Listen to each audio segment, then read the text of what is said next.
Hey everyone, it's Meredith again, Expanded Food and Nutrition Education Program Educator here in Guilford County.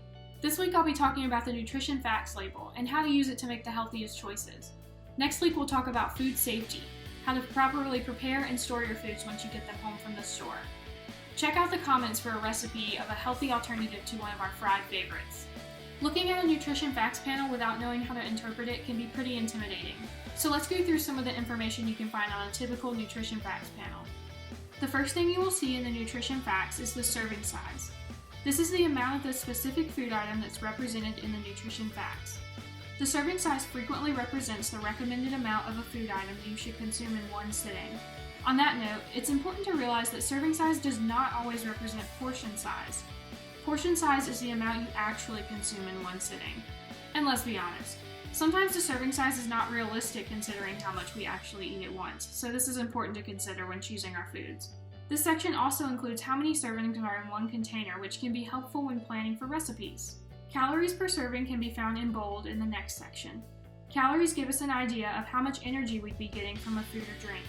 Most people need around 2,000 calories per day, but that can be higher or lower depending on age, sex, and activity level. Remember, calories in and of themselves are not bad. We need energy to function, but it's a good idea to be aware of where our calories are coming from throughout the day. The large section in the center details the nutrients and amounts that can be found in the product.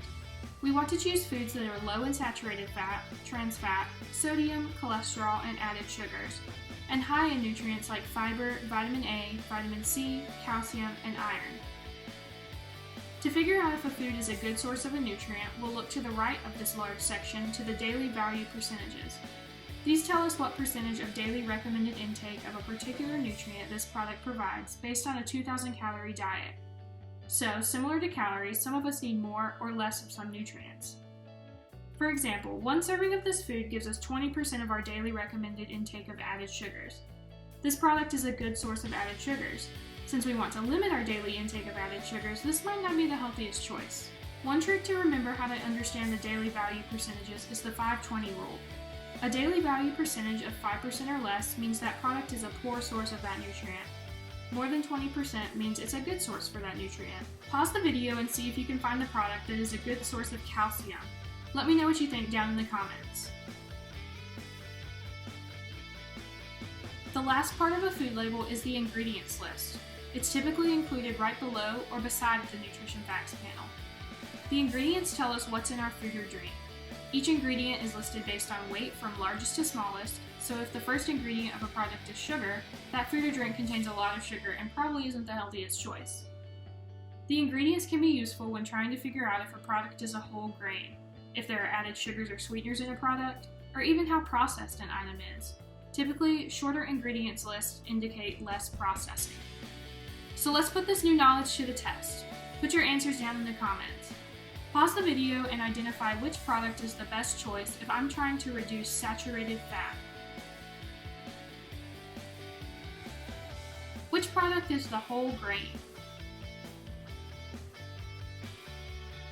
Did that one trick you? To identify a whole grain, we'll look for a whole grain listed first in the ingredients. Check out last week's video about whole grains and added sugars for more information. We'd love to see pictures or videos of you and your family cooking together.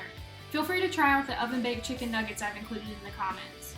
If you'd like to learn more about FNET, please contact your local extension center. That'll be down in the comments as usual. Until next week!